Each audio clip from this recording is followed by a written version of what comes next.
ఏంటంటే ఇప్పుడు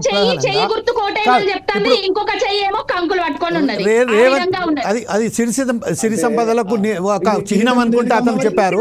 ఆ విషయం మీరు శ్రీదేవి గారు ఏదో చెప్పబోతున్నారు. మనం ఇద్దరి మధ్యలో శ్రీదేవి గారు అవకాశం కోల్పోతారు. శ్రీదేవి గారికి యాచించే విధంగా ఉండద్దు. ఏవైనా దేవతలు దేవుళ్ళను పూజించేటప్పుడు మనకి ఇచ్చే విధంగా ఉండాలి. పెట్టిన విగ్రహం అమ్మ దీవెనలు ఇస్తా ఉన్నది ఎవరి దగ్గర? ఎవరికి? కాంగ్రెస్ వాళ్ళకా? కాంగ్రెస్ వాళ్ళకా?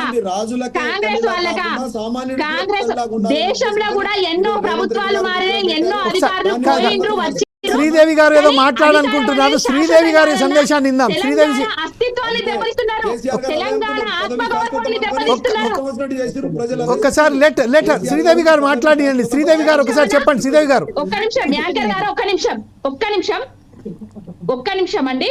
ఇప్పుడు మన రేవంత్ రెడ్డి గారు ఉద్యమంలో ఉన్నారు అని చెప్తున్నారు కదా, ఒక్కసారి చూడండి. తెలంగాణ రావాలని చెప్పేసి అసెంబ్లీలో సుదీర్ఘంగా టీడీపీలో ఉండి కూడా ప్రతిపక్షం తరపున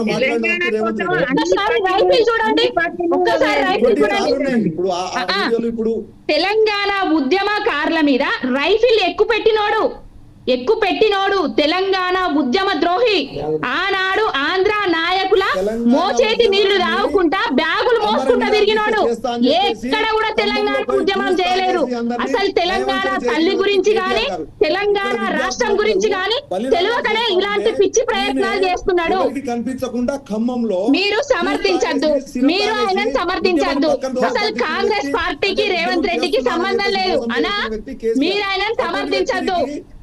అది కాంగ్రెస్ పార్టీ కాదు, రేవంత్ రెడ్డి కాంగ్రెస్ పార్టీ. ఈ చర్చను కొనసాగించాలంటే సరి సమానంగా శ్రీదేవి గారిని కూడా అవకాశం ఇవ్వాలి.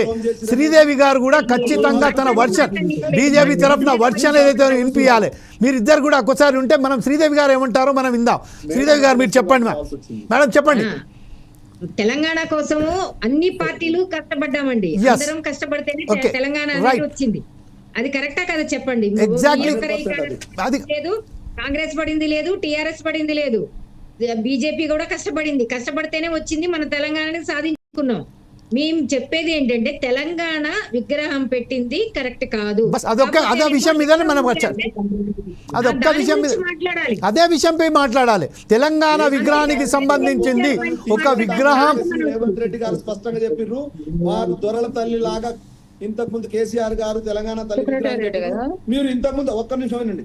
ఇంతకు ముందు నెహ్రూ విగ్రహాన్ని మారుస్తారా, గాంధీ విగ్రహాన్ని మారుస్తారా, లేకుంటే ఇంక బాబాసాహెబ్ అంబేద్కర్ విగ్రహం మారుస్తారా అని చెప్పేసి మీరు ఒక ప్రశ్న వేశారు. వాళ్ళేమో ఈ భూమి మీద జీవించిన వ్యక్తులు, ఇదేమో హైపోథెటికల్ తల్లి అనేది మెజారిటీ పీపుల్ కు అనుగుణంగా ఉండాలనేది రేవంత్ రెడ్డి గారు ఆలోచించారు.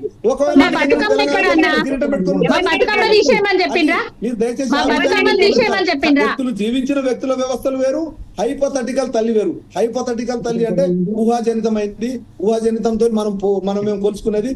అది ఎక్కువ మందికి ఆమోదయోగంగా ఉండాలని చెప్పేసి ఉద్దేశంతో తల్లిని ఊహాజనితం చేసి పారేస్తున్నారు కదయ్యా. దేవతా స్వరూపాన్ని కల్పించే విధంగా ఉండే తల్లిని ఊహాజనితం చేసి పారేస్తున్నారు కదా. కిరీటం తల్లి ఉండేనా అమ్మ? మీరు చెప్పండి. కేసీఆర్ గారు పెట్టిన కిరీటం తల్లి ఎక్కడన్నా ఉండేనారా? భరతమాతను చూడండి అన్న, భరతమాతను చూడండి, తెలుగు తల్లిని చూడండి. మన బతుకమ్మ ఎక్కడ పోయింది? మన బతుకమ్మ ఎక్కడ పోయింది? చెయ్యేందుకు వచ్చింది? మన బతుకమ్మ ఏది? చెయ్యేందుకు వచ్చింది? దీవెనలు ఇవ్వడం కోసం తెలంగాణ బిడ్డలు బతుకమ్మేది రేపు చరిత్ర అంటే రేపు భావి తరాలకు మేము ఏం చెప్పాలి? భావి తరాలకు మేము ఏం చెప్పాలి? ఎందుకు తీసేయడం? బతుకమ్మను ఎందుకు తీసేయడం? తల మీద పెట్టకపోయిండ్రు. కిరీటం ప్లేస్ లో తల మీద పెట్టకపోయిండ్రు. తెలంగాణ ఉద్యమంలో బతుకమ్మ అనేది కీలక పాత్ర పోషించింది. బతుకమ్మను ఊరు వాడ ఎత్తుకొని తిరుగుకుంటా జై తెలంగాణ అని తిరిగినోళ్ళం మేమందరం.